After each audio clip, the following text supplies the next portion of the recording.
Iglesia Bautista Misionera del Talar le invita a escuchar el siguiente mensaje que edificará su fe.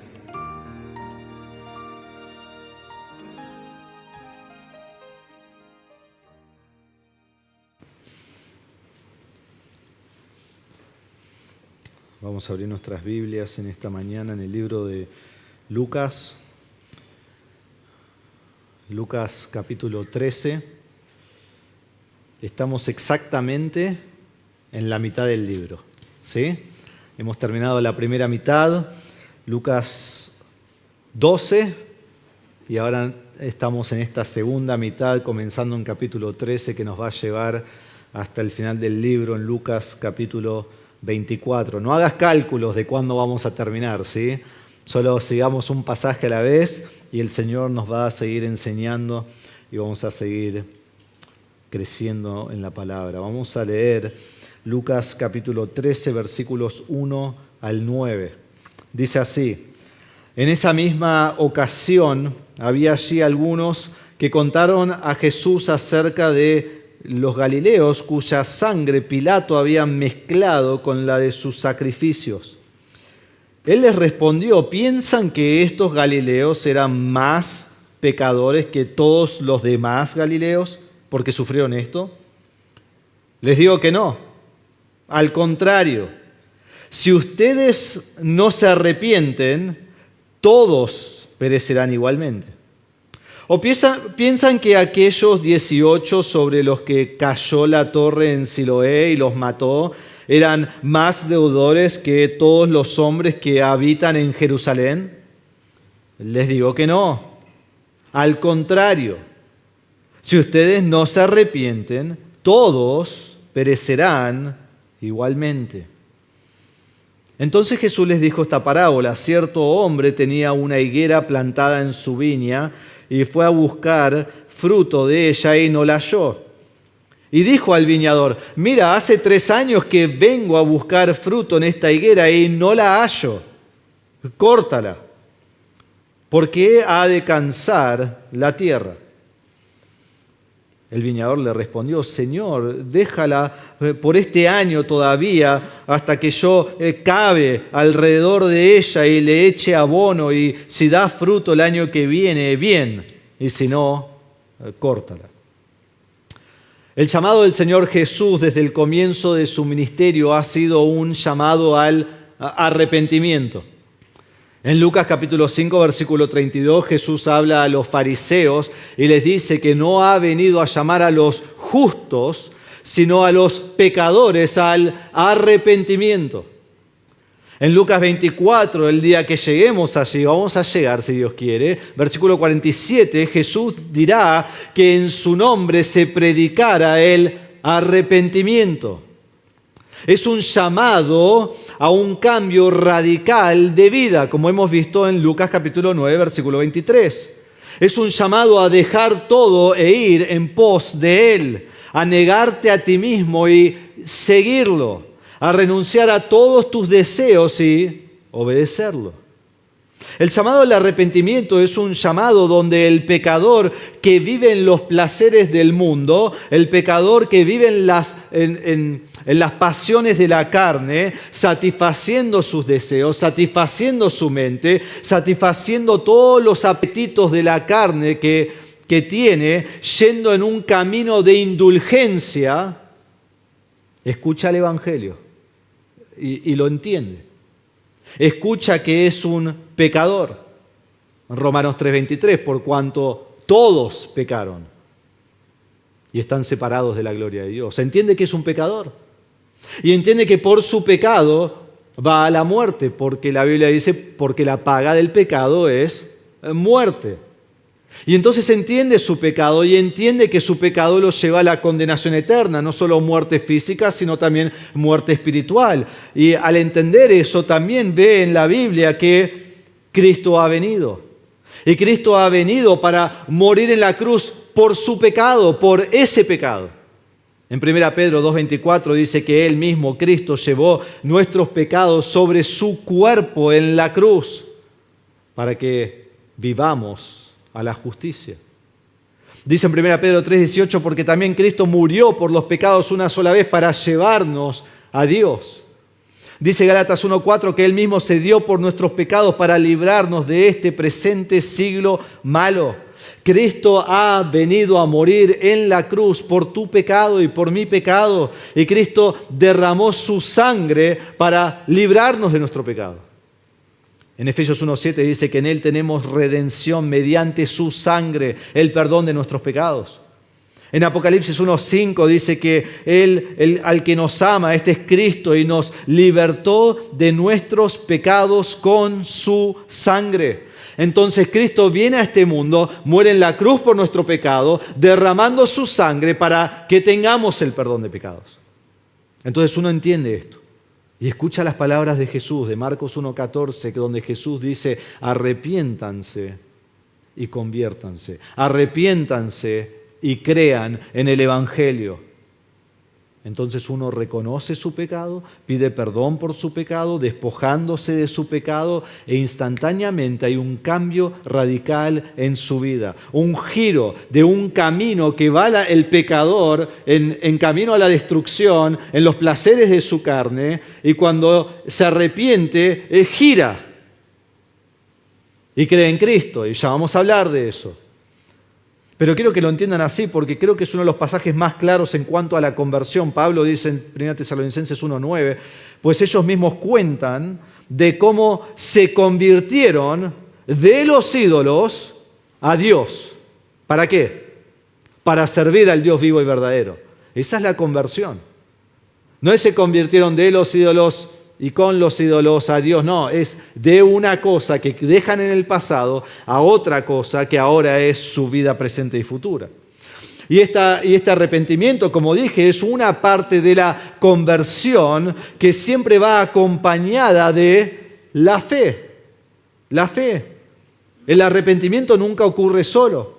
El arrepentimiento siempre va de la mano con la fe. Esta es la conversión del incrédulo, arrepentimiento y fe. En el arrepentimiento uno rechaza su vieja manera de vivir en el pecado y en la fe tiene vida nueva.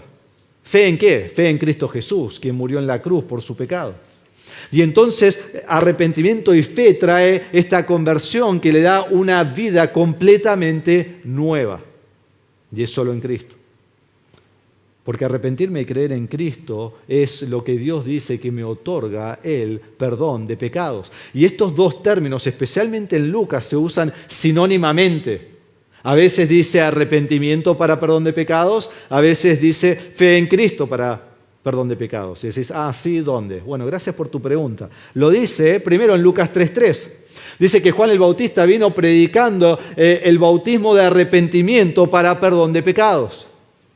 En Lucas 24:47 Jesús dirá que en su nombre se predicara el arrepentimiento. ¿Para qué? Para perdón de pecados. Cuando le preguntan a Pedro en Hechos capítulo 2, versículo 37, ¿qué haremos? Él responde, cada uno debe arrepentirse y bautizarse para perdón de pecados.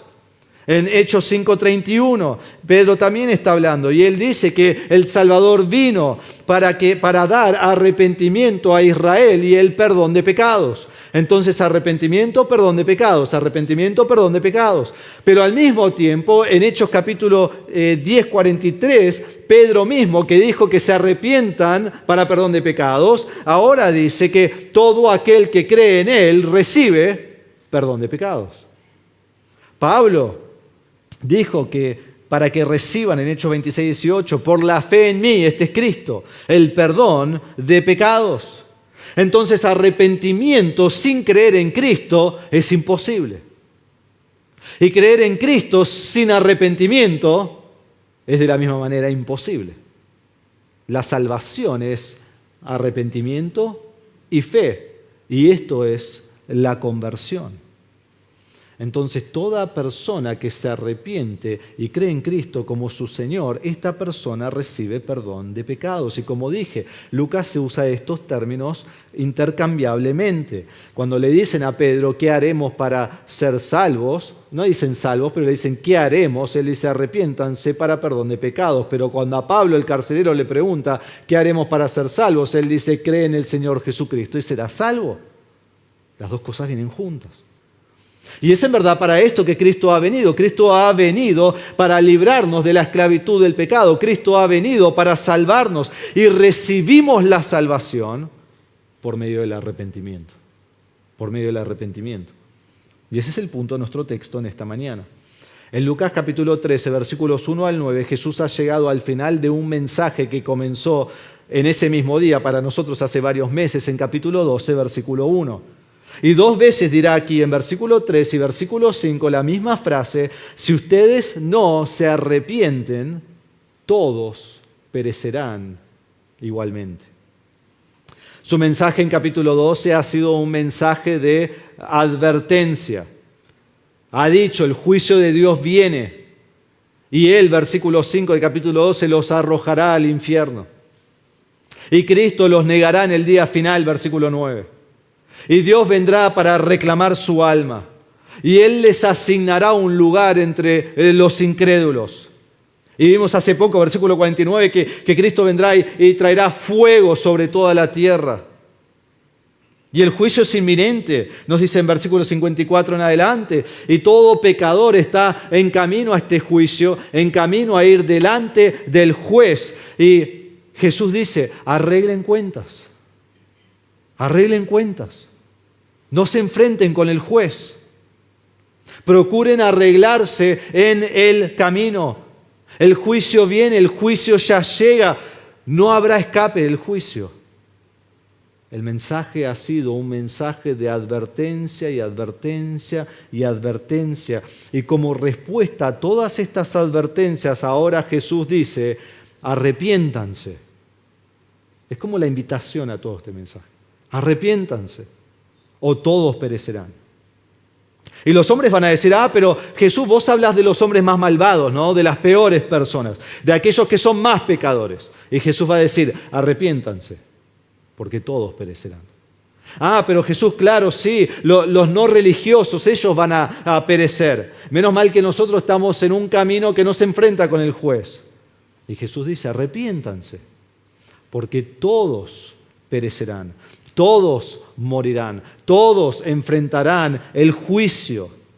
Entonces la pregunta es, ¿estoy listo para el juicio? ¿Estoy listo para el juicio?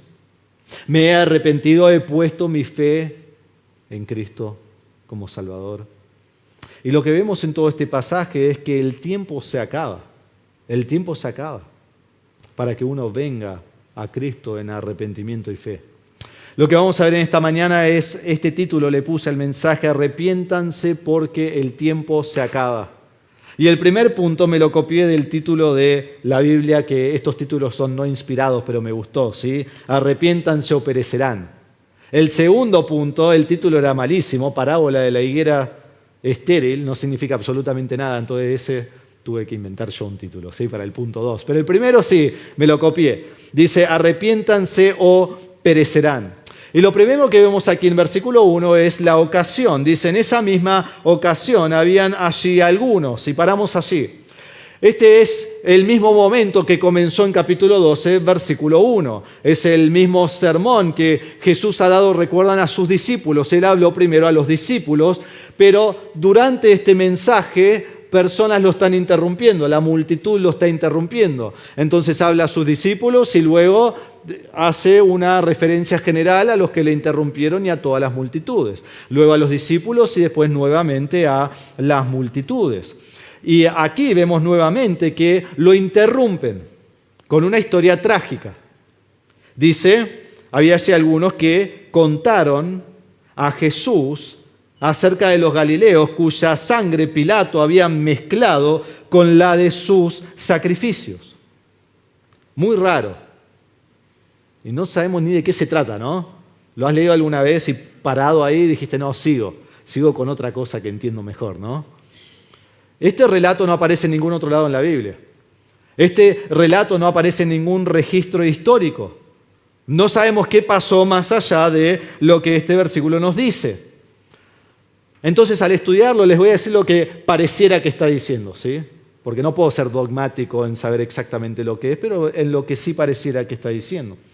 Pareciera que galileos, que son los que vivían en el norte de Israel, en la zona de Galilea, descendieron a Jerusalén para hacer sacrificios. Y podemos asumir que esto ocurrió en el templo, porque era en el templo donde se hacían los sacrificios, en Jerusalén. Y podemos asumir que pasó en un tiempo como la Pascua, porque habían ciertos momentos en los cuales los peregrinos viajaban a Jerusalén para hacer los sacrificios dentro del templo y así ofrecer a Dios.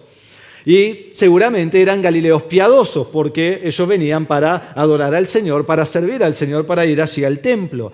Y mientras están haciendo estos sacrificios, lo que parece que está pasando, mientras están degollando a toda clase de animal, y cuando ibas al templo, lo que había era realmente sangre por todos lados, porque están matando a estos animales para sacrificarlos al Señor. Y no estamos hablando dentro, en el lugar santo y santísimo, sino todo lo que es el monte del templo. Y allí están sacrificando. Hubo galileos que fueron asesinados brutalmente. Y su sangre fue derramada y su sangre fue mezclada con la sangre de los sacrificios.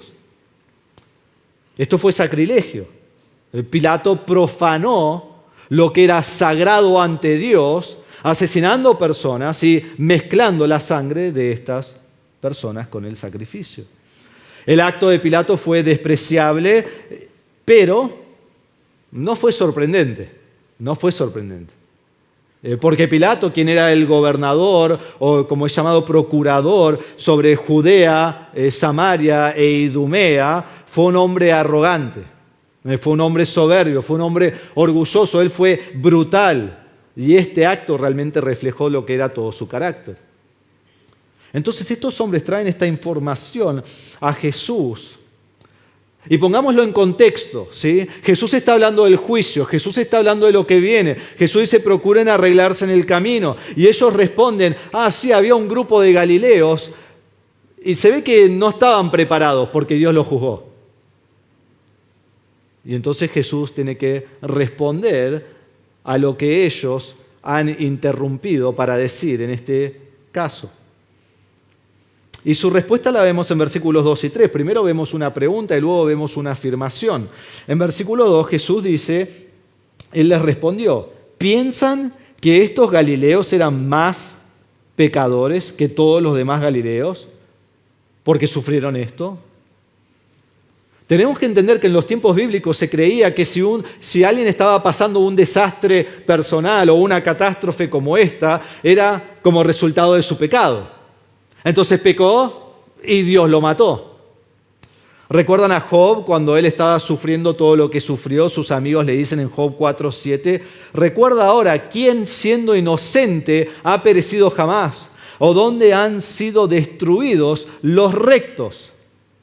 Le están diciendo, vos estás recibiendo todo este mal, y Job, vos sabés por qué estás recibiendo todo este mal. Porque vos estás viviendo en pecado. Entonces, si alguien era castigado, era por su culpa de pecado. Y este pensamiento prevaleció aún en el primer siglo entre los judíos. En Juan capítulo 9, versículo 2, dice, y sus discípulos le preguntaron, Rabí, ¿quién pecó, este o sus padres para que naciera ciego? ¿Recuerdan el ciego de Juan capítulo 9? Y ellos dicen, hay una razón que él es ciego. No es ciego porque sí. O pecaron los padres o pecó él, pero por algo es ciego. Y Jesús le dice, no pecó ninguno de los dos. Porque no es así que siempre funciona. Y este es un error que continúa hasta hoy en día. Y muchas veces se predica, vos tenés salud y riqueza, entonces ¿qué pasa? Es la señal del favor de Dios en tu vida. Vos tenés enfermedad, vos tenés calamidad, estás desobedeciendo. Entonces nadie que pasa por una tribulación está sirviendo al Señor. Ahora, es verdad que Dios juzga a las personas por su pecado y es verdad que hay consecuencias por los pecados y a veces uno peca y Dios lo juzga inmediatamente, pero todo sufrimiento no es por causa del pecado. Eso está mal. Ha habido desastres naturales que han matado tanto a creyentes como inconversos. Han habido hombres malos que han asesinado tanto a hombres impíos como a hombres piadosos, sin diferencia de si alguien está obedeciendo al Señor o aborrece al Señor. han muerto. Entonces inmediatamente Jesús corrige el error de estas personas, lo que están diciendo detrás de sus palabras, que Jesús sabe, y con una pregunta les dice, ¿estos galileos serán más pecadores? Y la respuesta obviamente es no. ¿Fue por su pecado que ellos fueron víctimas de este asesinato brutal? Pero me encanta cómo lo comienza, dice, ¿piensan que esto es así? Oh, no, obviamente no pensaba nada, es un chiste. No, fue él el que lo dijo, yo no estoy con él se representa a sí mismo. No querían saber nada. ¿Piensan esto? Y entonces vemos la afirmación de Jesús, versículo 3. Les digo que no. Les digo que no.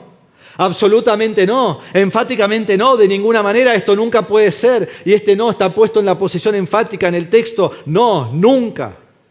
Jamás. Ni lo piensen. Si no, dice el texto, al contrario, si ustedes no se arrepienten, todos perecerán igualmente.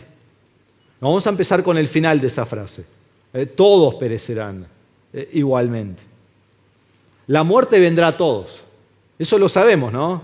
Nacemos, vivimos, morimos. Es así. Nadie escapa a la muerte. Absolutamente nadie.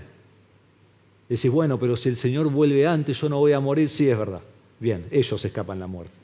Fuera de ellos, quizás somos, quizás no, nadie escapa a la muerte. Todos van a morir. Para algunos van a morir en su niñez. Para algunos en su juventud. 10 años, 20 años, 30 años. Yo tengo 40, así que en su juventud a los 40. ¿Sí? La juventud va subiendo de edad. Para otros va a ser después de una vida larga, de 100 años, como Mirta Legrand, ¿no? Que ustedes vieron todos los chistes durante el Mundial, que sigue viviendo, pero su vida se va a acabar también. Para algunos será de manera trágica, en un accidente o en una masacre. Para otros será de manera natural, quizás durmiendo. Pero ¿qué está diciendo Jesús? Todos morirán. Todos perecerán. Pero esta palabra perecer es mucho más que morir y le da color vívido a esta palabra. Pablo en 2 Tesalonicenses 1:9. Él dice así, estos, los inconversos, sufrirán el castigo de eterna, y esta palabra que viene es la misma palabra en griego, destrucción, eterna destrucción. Excluidos de la presencia del Señor y de la gloria de su poder. Perecer es llegar a un lugar eterno, irreversible. Es sufrir la ruina y la perdición en el lago de fuego. Y esta es la destrucción eterna en el infierno, donde estás excluido del Señor Jesucristo para siempre. Entonces Jesús dice, este es el fin de todos los hombres. Todos van a perecer. Todos van a ser destruidos. No importa cómo morís, no importa cuándo morís, todos serán destruidos igualmente. Que es tan lejano del pensamiento de ellos y aún de nosotros hoy en día, de que cómo mueren, ¿no? Y cuándo murió. No, todos van a morir. ¿Y por qué? ¿Por qué el hombre va a morir? ¿Y por qué va a perecer? ¿Y por qué va a ser destruido? Porque el hombre es pecador. El hombre es rebelde. Y como pecador ha violado la santidad de un Dios perfecto, es culpable ante Dios, entonces no puede entrar al cielo, no puede estar ante Dios, es merecedor del juicio de Dios. Su pecado lo ha separado de la gloria de Dios. Y la paga de ese pecado es la muerte. Y su castigo es el terror del infierno para siempre. Y la Biblia es muy clara en cuanto a eso. Entonces, este es el fin de todos los hombres, sin excepción. Pero miremos lo que dice antes. Si ustedes no se arrepienten, todos perecerán igualmente. Es como que abras un poquito la cortina y entra un poquito de sol, ¿no? Hay esperanza. Hay esperanza. Hay una solución. Sí hay un camino que lleva al cielo. Hay un camino que me libra de esta destrucción, que me salva de esta destrucción. ¿Y cuál es? El arrepentimiento. El arrepentimiento. Simplemente arrepentite de tu pecado creyendo en Cristo y tu alma será librada de la condenación. Reconoce tu pecado, pedí perdón por tu pecado, confesando tu pecado, confesando a Cristo como tu Señor y Salvador, y todos tus pecados serán borrados, serán quitados. Vos serás salvo. Y vos decís, es tan simple. Es tan simple. Entonces, ¿por qué el mundo no se arrepiente? ¿Por qué yo predico y rechazan la salvación? Bueno, Jesús dijo en Juan 3:19, y este es el juicio, que la luz vino al mundo. Este es que Jesús vino al mundo. Y los hombres amaron más las tinieblas que la luz, pues sus acciones eran malas. ¿Por qué el mundo no se arrepiente? ¿Por qué no vienen a Cristo? ¿Por qué tendrán el juicio final? Porque aman tanto su pecado que no se pueden desligar de él. Quieren creer en Cristo. Quieren seguir a Cristo, pero no están dispuestos a arrepentirse y dejar su vieja vida, y entonces no pueden tener la salvación. Pero la afirmación de Cristo es clara. Arrepentite de tu pecado, y solo en esa manera, arrepintiéndote, como dice la Biblia, creyendo en Cristo, con lamento genuino en tu corazón y una determinación sincera de abandonar tu pecado y seguir a Cristo, y así Dios te perdonará. Pero ignorá la misericordia de Dios. Rehusá arrepentirte y aferrate a tu pecado sin buscar el perdón de Dios, y sufrirás la eterna destrucción. Y tan seria es esta afirmación que Jesús hace que la vuelve a repetir.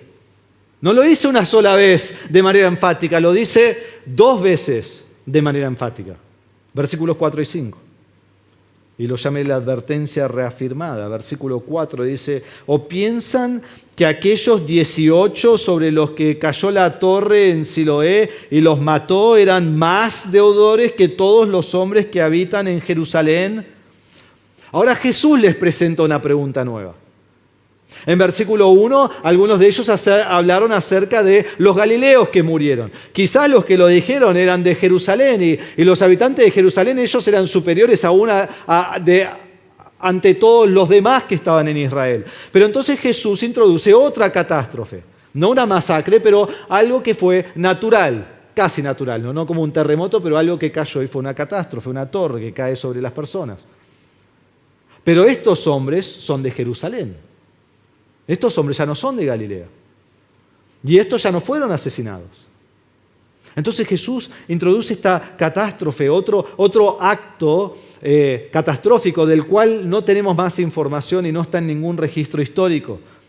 Pero parece que fue bien conocido lo que pasó ese día, porque dice, o piensan que aquellos 18...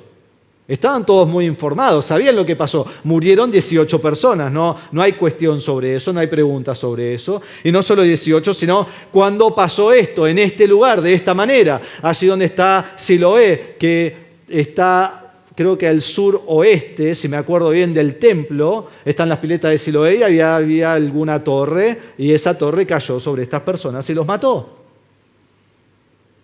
Y podrían pensar estas personas, el juicio también vino sobre ellos, mirá. Entonces, mientras yo me mantenga bien ante Dios y sigo por el camino, voy a estar bien. Pero el punto de Jesús no es ese, el punto de Jesús es que todos perecerán. Entonces Jesús le dice, allí en el versículo 4, dice, ¿eran estos más deudores que todos los hombres que habitan en Jerusalén? ¿Eran estos peores que los demás? ¿Eran más pecadores que los demás? ¿Debían más a Dios que los demás? Y versículo 5 dice, les digo que no.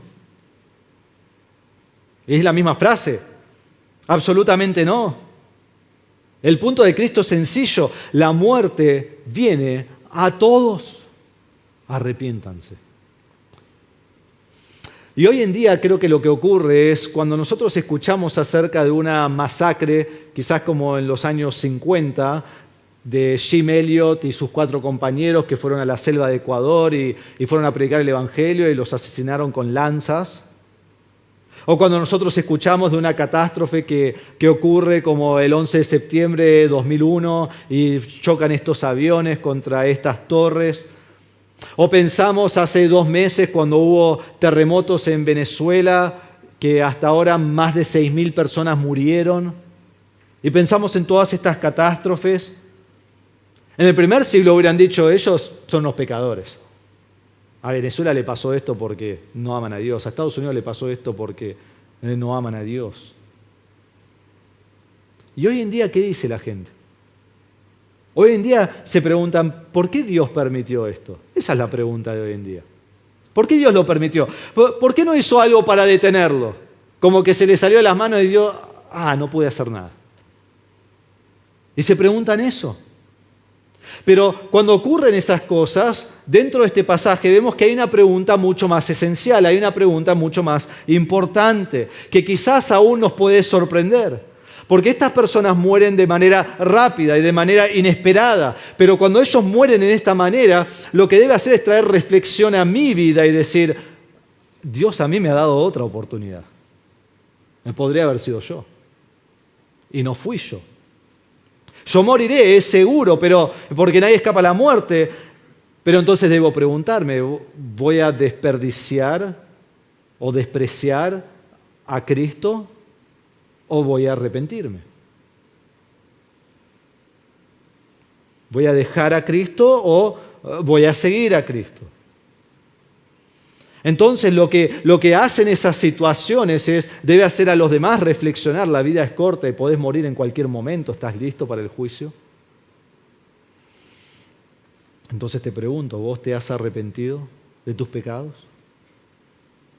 Y dice acá al contrario, si ustedes no se arrepienten, todos perecerán igualmente. Lo recuerda, así que yo te recuerdo los elementos del arrepentimiento. Es un cambio de mente en cuanto a tu pecado. Donde reconoces tu pecado, reconoces que por tu pecado has violado la ley perfecta y santa de Dios y entonces sos digno de ir al infierno. Porque dicen, ¿por qué debemos ir al infierno? Porque somos dignos de ir al infierno, debemos ir al infierno. Es la paga de nuestro pecado. Y entonces confesás a Cristo y confesás tu pecado en arrepentimiento y tu vida hace un giro de 180 grados y dejás el pecado. Y confesás que Cristo ha venido a morir en la cruz por tu pecado. Y Cristo ha resucitado en victoria sobre el pecado. Y todo aquel que se arrepiente y cree en Cristo tiene salvación. Porque Cristo vino a satisfacer la paga que vos tenías que dar por tu pecado. Y así sos convertido, como dice Pablo, de los ídolos a Dios. Podemos decirlo así, el arrepentimiento es un cambio de mente sobre tu pecado y una confesión de Cristo como Señor y Salvador, que resulta en un cambio de acciones, servicio y obediencia perpetua a Dios. El que dice creo en Cristo y sigue viviendo en su antigua manera de vivir, no cree en Cristo. No cree en Cristo, no es salvo. No es salvo. Deja el pecado y sigue a Cristo. Entonces la exhortación está ante ti. ¿Cómo responderás? Reflexiona en tu corazón. Y si seguís en tu pecado, arrepentir. Cree en Cristo. O Jesús dice, perecerás. Perecerás. Entonces lo primero que vemos es arrepiéntanse o perecerán. Lo segundo que vemos está en versículos 6 al 9. Y es arrepiéntanse o serán cortados. Arrepiéntanse o serán cortados. Si te gusta más mi título, tachá ese, pon este título, ¿sí? Arrepiéntanse y serán cortados. Tengo tanto tiempo para arrepentirme. A veces escucho. ¿No escuchás vos eso? Tengo tanto tiempo, la vida es larga y al final de mi vida me voy a arrepentir. Y la realidad es que Dios nos da oportunidades, pero no confundas las oportunidades en la misericordia de Dios como tiempo ilimitado para responder a su llamado de arrepentimiento. Jesús termina esta tarde, en este día en particular, de este mensaje, de esta advertencia, con una parábola. La parábola está en versículos 6 al 9. Y lo que hace la parábola es que dirige nuestra atención a la paciencia de Dios y a la misericordia de Dios, mientras que establece al mismo tiempo una realidad aterradora. El tiempo se acaba y el que rehúsa arrepentirse será cortado. Entonces leamos la parábola. Vamos a leer versículos 6 y 7. Dice: entonces Jesús les dijo esta parábola. Cierto hombre tenía una higuera plantada en su viña y fue a buscar fruto de ella y no la halló. Y dijo al viñador: mira, hace 3 años que vengo a buscar fruto en esta higuera y no lo hallo. Córtala, porque ha de cansar la tierra. Es una parábola acerca de un hombre. Este hombre es el dueño de una viña y en su viña él tiene una higuera. Una higuera se ve mucho todavía hasta el día de hoy allí en Israel. Una higuera era muy común tener y era un árbol que podía crecer muy alto, hasta 7 metros de altura, y que crecía hacia el costado también y daba mucha sombra. Como recuerdan, Natanael estaba debajo de la higuera porque esto producía mucha sombra. Pero también, y lo que es importante para nuestro texto aquí, es que la higuera produce fruto. Y en verdad la higuera produce fruto todos los años. Y entonces este hombre cada año, por 3 años, ha venido para buscar el fruto de su higuera. Y cada año que viene no haya fruto en la higuera. Y entonces en versículo 7 se ve la frustración que tiene este hombre. Por 3 años he venido, o sea, cada año estoy viniendo y cada vez que vengo a buscar fruto, ¿qué pasa? No hallo nada. Y no es que el viñador dejó a esa higuera, no, también está cavando, también está echándole abono, también está haciendo todas las cosas que tiene que hacer para que ese árbol produzca fruto, pero el árbol no lo produce.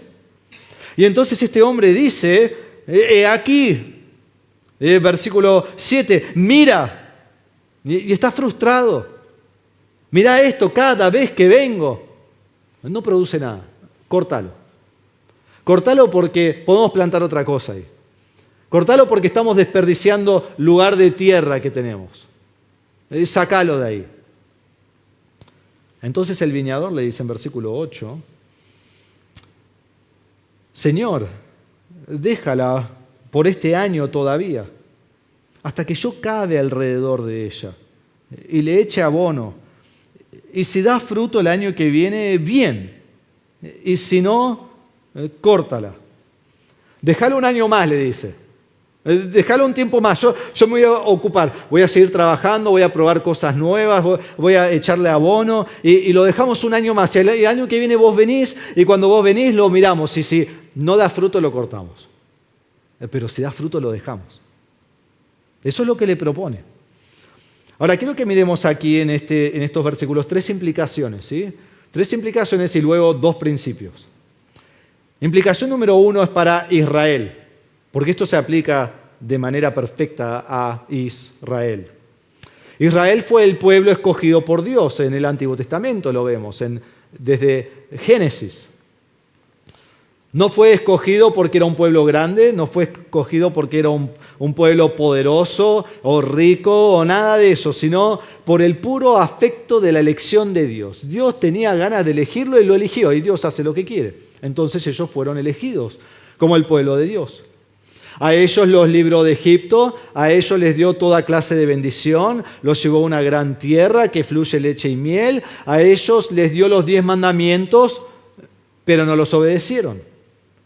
Y entonces Dios les mandó profetas y no los escucharon, y los maltrataron, y los asesinaron. Pero a ellos Dios les dio estas promesas del Mesías y van pasando los siglos y ellos creen estas promesas y ellos están esperando a que venga el Mesías.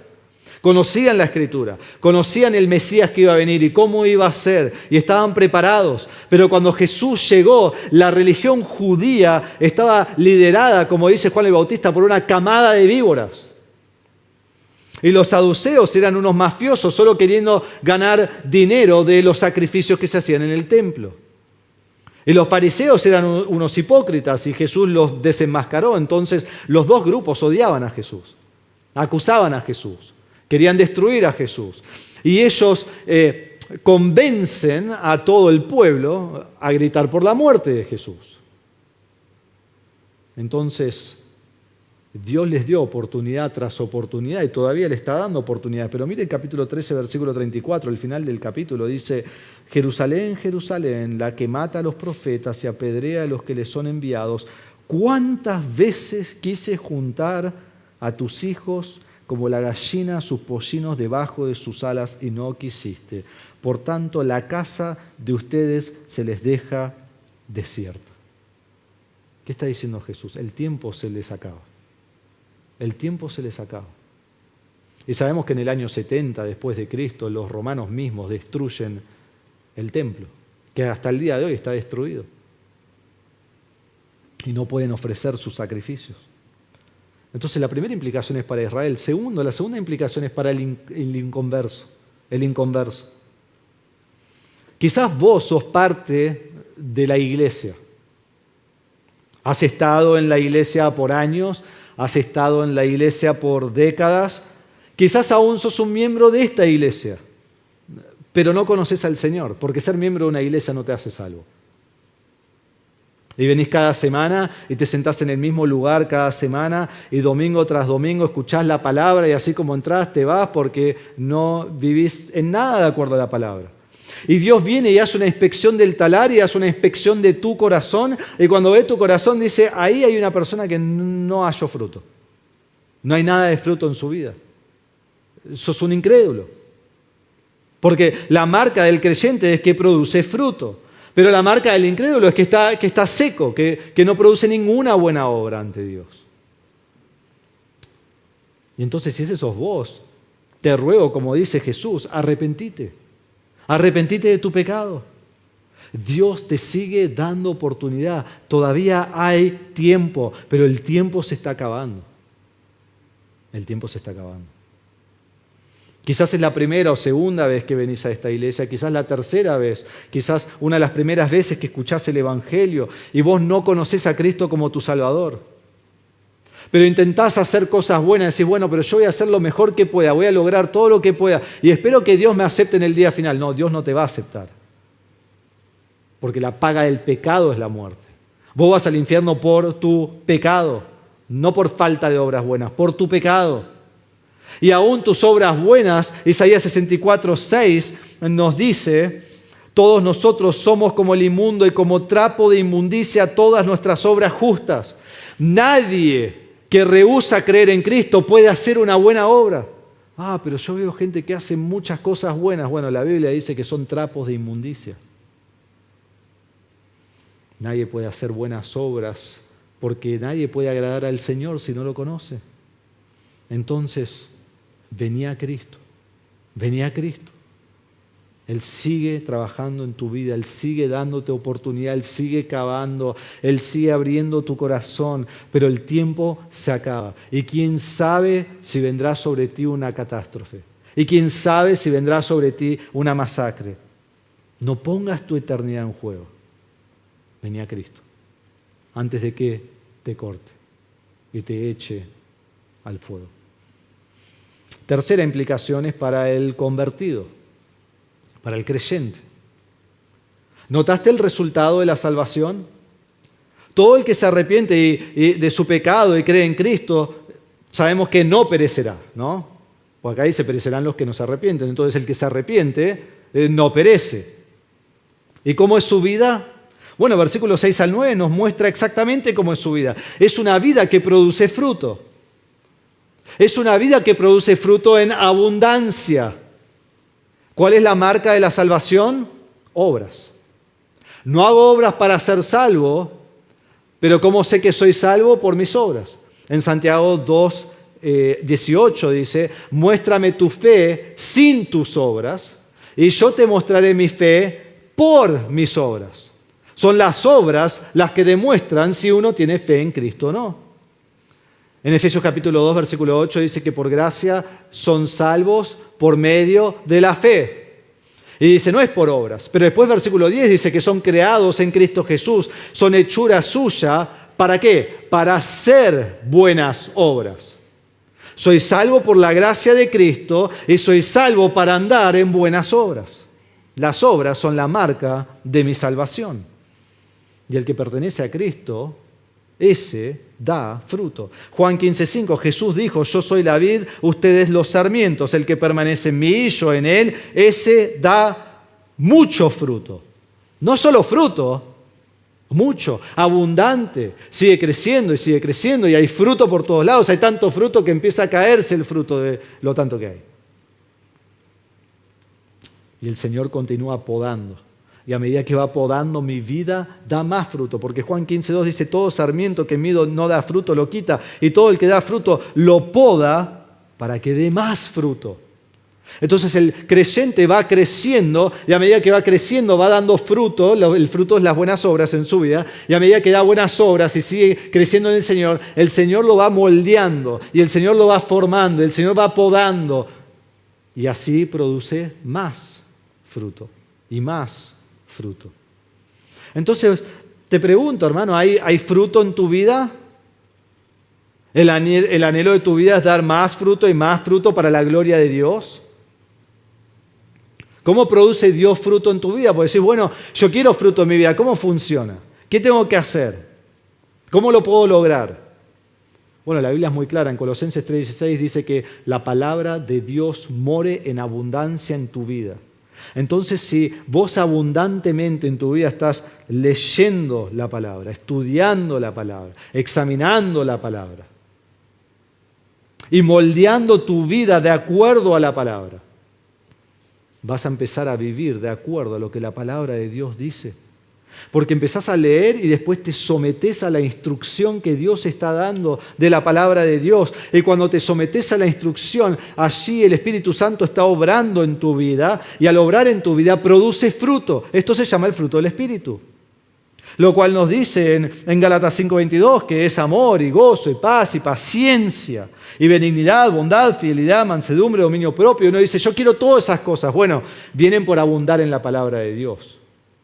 Y al abundar en la palabra de Dios, estar dispuesto a que cada cosa que lees en la palabra vas a someter tu vida a eso.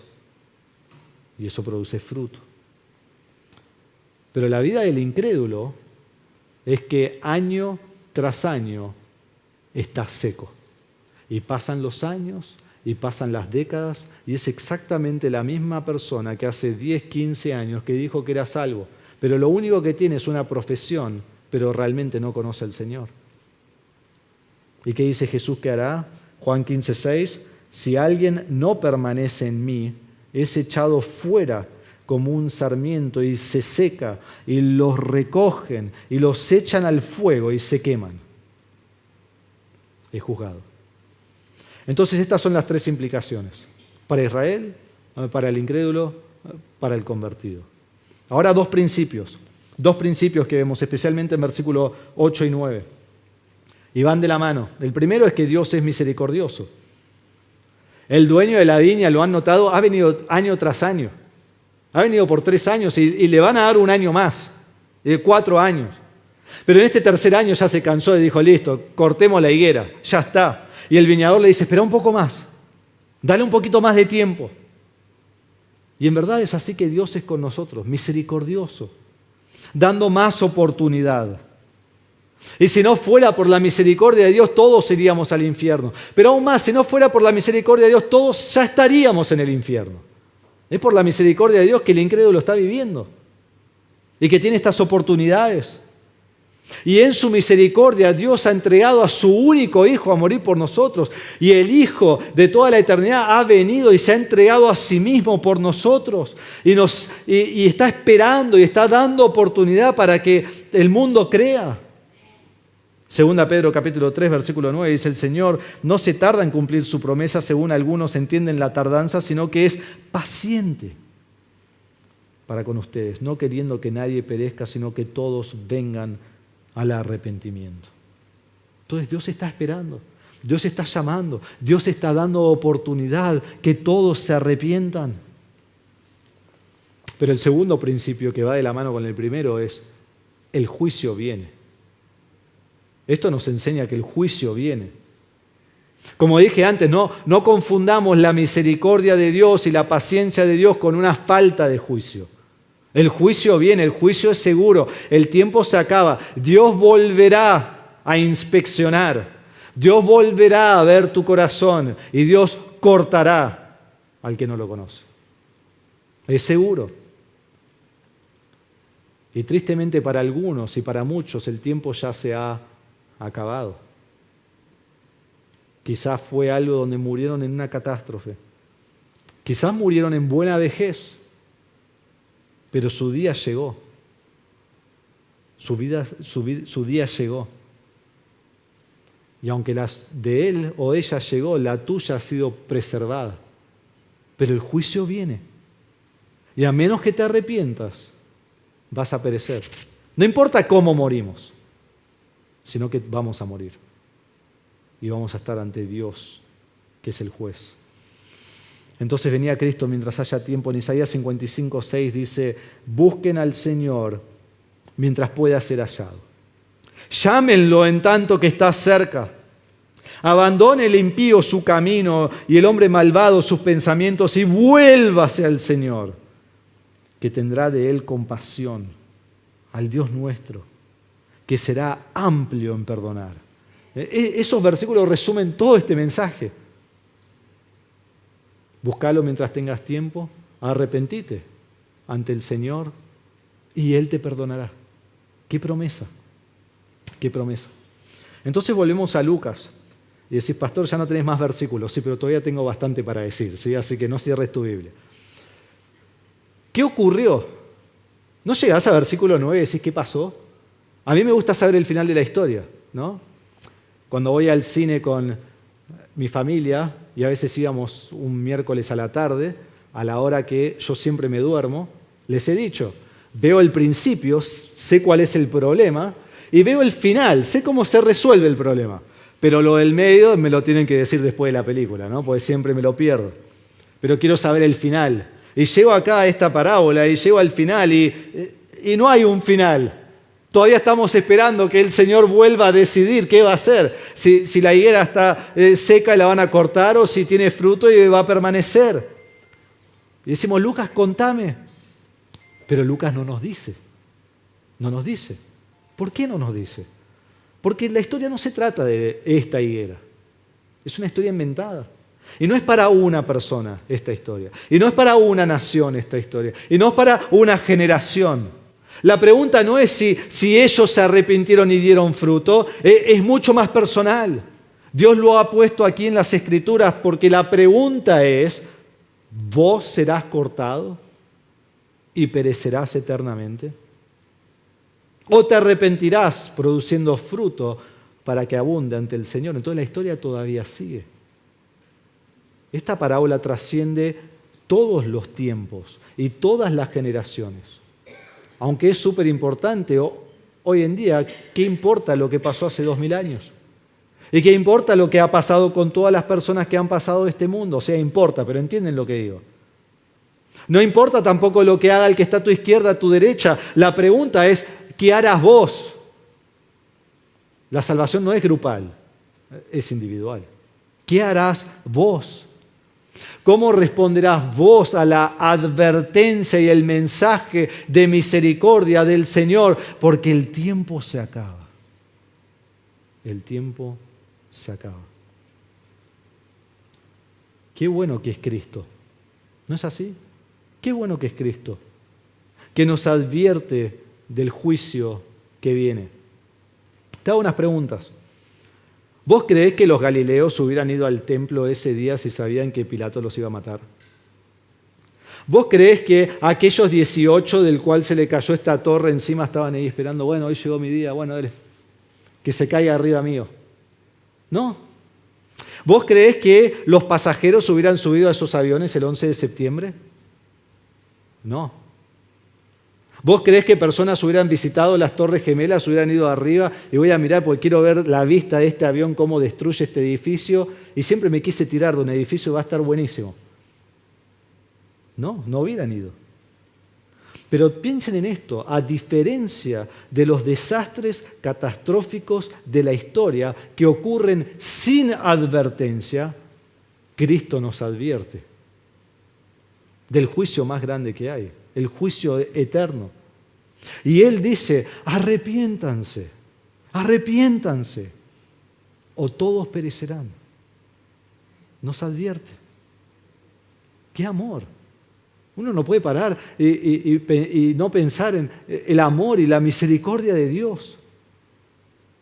El juicio viene y Dios me advierte.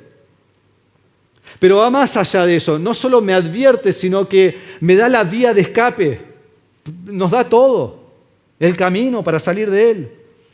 Quiero leerles un versículo y no quiero que la memorización del versículo te haga no meditar en lo que dice el versículo, porque es el versículo más conocido de la Biblia. Pero Juan 3:16 dice así. Y después quiero hacer un comentario de esto, de algo que seguramente nunca sabían, yo no lo sabía. Dice, porque de tal manera amó Dios al mundo, que dio a su Hijo unigénito, para que todo aquel que cree en Él no se pierda, sino que tenga vida eterna. Jesús dice en versículo 3 y versículo 5, si ustedes no se arrepienten, todos perecerán igualmente. O sea, todos serán destruidos. Todos serán arruinados, todos sufrirán el castigo eterno del infierno, todos perecerán, absolutamente todos. Ahora volvemos a Juan 3:16, no lo tenés que buscar porque lo sabes de memoria. Todo aquel que cree en Él no se pierda. Hermanos, es exactamente la misma palabra que perecerán en versículo 3 y versículo 5 de nuestro texto. ¿Qué está diciendo Juan 3:16? El Padre nos ha amado infinitamente y su amor infinito es que Él entrega a su único Hijo a hacer el sacrificio por nuestro pecado, por nosotros. Y dice que todo aquel que cree en Cristo, que cree en su sacrificio, que cree lo que Él ha hecho por Él, arrepintiéndose de su pecado, nos dice ahí en Juan 3:16 que esta persona no se pierde, esta persona no perece, esta persona no va a la perdición, esta persona no será arruinado, su vida no termina en destrucción, sino que tendrá la vida eterna. Y no sé para vos, pero para mí hace que el mejor versículo de la Biblia sea aún mejor. No solo me da la vida eterna, me rescata de la perdición eterna, de la destrucción. El juicio viene y Jesús nos da la advertencia y la vía de escape. Entonces, ¿vas a rechazar a Cristo y amar tu propia vida y perderla en el día final, en el juicio? ¿O te vas a arrepentir y vas a venir ante el Señor con fe en Él? Te ruego, arrepentirte o perecerás. Quiero terminar con la historia de dos muertes. La historia de dos muertes. El primero era un jugador de básquet profesional en Estados Unidos, uno de los mejores de la historia. Un hombre que ganó 5 campeonatos, batió toda clase de récord en su vida. Una vez en un partido anotó 81 puntos, que si lo trasladamos al fútbol sería como meter 6 goles en un partido profesional. O sea, era algo que nadie podía hacer. Terminó su carrera, se retiró, tenía todo el dinero del mundo, tenía una maravillosa esposa, tenía 4 hijas y tenía todo por delante. Y el 26 de enero del 2020, a los 41 años, y me da miedo, yo tengo 40, ¿no? Ya estoy llegando ahí. A los 41 años, se subió a su helicóptero porque iba a llevar a su hija a jugar un partido de básquet en el torneo que ya estaba. Y fueron ellos dos y algunos amigos más. Y era un día nublado y el piloto no podía ver bien y chocaron contra una montaña y se murieron. Se murieron todos. Fue una historia fuerte, fue una historia tristísima. Una esposa que perdió a su marido y a su hija de 13 años. Hermanas que perdieron a su padre y a su hermana. Un hombre de 41 años, una nena de 13 años que tenían toda su vida por delante. Les quedaba tanto por vivir y tanto para hacer. Y murieron. Así, de forma inesperada. El segundo fue un hombre común y corriente. Un hombre que no era famoso, un hombre que pocos lo conocían fuera de su familia. Nunca lo habrás conocido. Tuvo 4 hijos, tuvo muchos nietos, muchos bisnietos, crecieron o vivió a una edad muy grande para poder verlos a todos. Amaba a su esposa, amaba a sus hijos, amaba a su familia y murió a los 95 años. Vivió un montón, ¿no? 95 años. No murió de manera trágica, no murió en buena vejez, murió lleno de días, murió pudiendo hacer todo lo que quería, hasta que finalmente estaba como, ya estoy listo para morir, ya no puedo hacer nada. ¿Cuál es la diferencia entre estos dos? Bueno, hay varias diferencias. Uno murió de manera trágica, ¿no? Otro murió de manera natural, en su vejez. Uno era famoso y el otro era común y corriente. Uno era joven y el otro era grande, adulto, viejito. ¿Pero qué tenían los dos en común? Los dos murieron. Los dos murieron. Los dos pasaron de esta vida.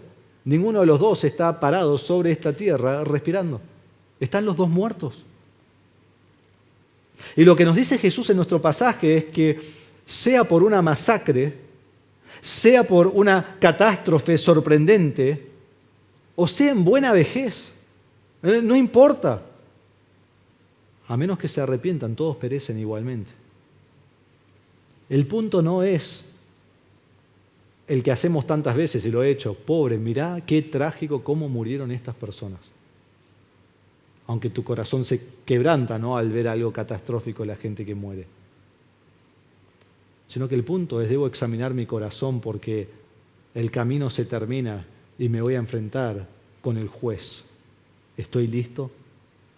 Entonces, como ha dicho Jesús antes, procura en el camino arreglarte con Él. No esperes a que te encuentres con Él en la eternidad. Una diferencia más había entre estos dos hombres. El hombre que murió en su vejez, él conocía al Señor. Él está en el cielo con el Señor. Él se arrepintió de sus pecados, él puso su fe en Cristo y Dios produjo una vida de fruto en su vida todo el tiempo, fruto en abundancia. Y hasta cuando era viejito pasó sus días leyendo la Biblia. Pasó sus días leyendo libros, leyó más libros que cualquier persona que yo conozco. Y cada vez que lo veía dice, Marco, mira, leí este libro y quiero que ahora lo leas vos. Y cuando lo leía ni encontraba las palabras porque había anotado tanto por todos lados. Libros con instrucción de la Biblia. Y pasó todos sus días cantando porque le encantaba cantar y cantaba bien. ¿Y cómo sé todo esto? Porque era mi abuelo. Y yo no canto bien como él. Se ve que salteó, ¿no? Salteó 2 generaciones. Era Sofi que canta bien. ¿Sí? Me salteó a mí, por completo. Pero pasó toda su vida proclamando la verdad. Y los últimos días proclamando la verdad. Y en el hospital muriendo y cantando y predicando a todos. Y la gente lo miraba, este está loco. Pero no estaba loco. Tenía a Cristo. Entonces, hermano en Cristo, vos ya has venido al Señor en arrepentimiento. Vos ya has venido al Señor en fe para salvación. Él te ha salvado. No puedes ser salvo de nuevo, puedes ser salvo una sola vez y nunca perdés la salvación. Pero ¿qué demanda de Cristo ahora en tu vida? Demanda santidad. Demanda que estés apartado del pecado, porque eso es lo que es el arrepentimiento, que yo me aparto del pecado, que yo me alejo del pecado, que yo dejo el pecado. Y si has creído en Cristo, entonces no volvés al pecado. Y no solo no volvés al pecado, no jugás con el pecado. Y no deseás el pecado. Y no deseas las cosas del mundo. Y no estás como, bueno, estoy con Dios, pero estoy con el pecado, bueno, hago los dos. Es difícil decidir, es difícil saber qué hacer. No es difícil. Si crees en Cristo, abandonás el pecado. Y entonces cada día aborreces más el pecado y cada día amás más al Señor. Y eso viene por leer la palabra y vivir de acuerdo a la palabra. Y segundo, que tu fe en el Señor produzca fruto en abundancia. Si vos crees en Cristo, nunca dejes de hacer el bien. No puedes decir, sí, mi árbol está seco hoy, pero ¿sabes que hace 15 años no sabés lo que era? Lleno de fruto. No, la vida cristiana no funciona así. La vida cristiana no funciona así. Nunca te canses de que Dios produzca fruto en tu vida. Nunca te canses de agradar al Señor. Que tu vida produzca fruto en abundancia, en abundancia, en abundancia, todos los días de tu vida, hasta que el Señor te llame a su hogar. Y que cuando el Señor te juzgue, Él esté complacido en la vida que has vivido para su gloria. ¿Va a ser perfecta? No. Pero que vea cómo has vivido para agradar al Señor. El tiempo es corto. No es solo corto para el que no se arrepiente y está en camino al infierno, es corto para el creyente. Y no sabes cuándo va a terminar. Entonces usa tu vida agradando a Dios. Porque tenés tanto para agradecer, especialmente que te ha dado la vida eterna. Y proclamá el Evangelio, porque sin arrepentimiento, los que conocés que no conocen al Señor, perecerán. Entonces proclamemos el arrepentimiento para perdón de pecados, porque el tiempo se acaba. Vamos a orar.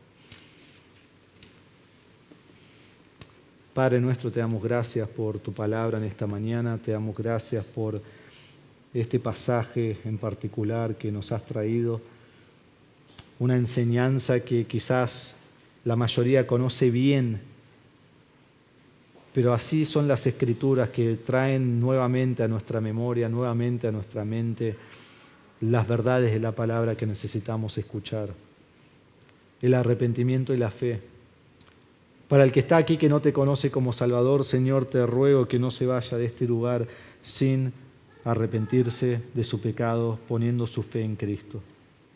Para aquellos, Señor, que te conocen como Salvador, que sepan que su tiempo para servirte también es corto y han determinado arrepentirse de su pecado y creer en Cristo, y ahora su vida es una vida vivida apartada del pecado, una vida en santidad, una vida ante Dios, una vida para la gloria de Dios. Entonces, sea que alguien es inconverso, que hoy se arrepienta y crea en Cristo, o alguien es salvo que hoy diga, no estoy haciendo bien las cosas, tengo que vivir para el Señor, y que tú produzcas fruto en su vida para la gloria de tu nombre. Y te pido, Señor, que proclamemos el Evangelio, porque el mundo está pereciendo. El mundo está pereciendo. Necesita a Cristo. Necesita arrepentirse. Necesita creer en el Señor como su Salvador. Te damos gracias por tu palabra. En el nombre de Jesús. Amén.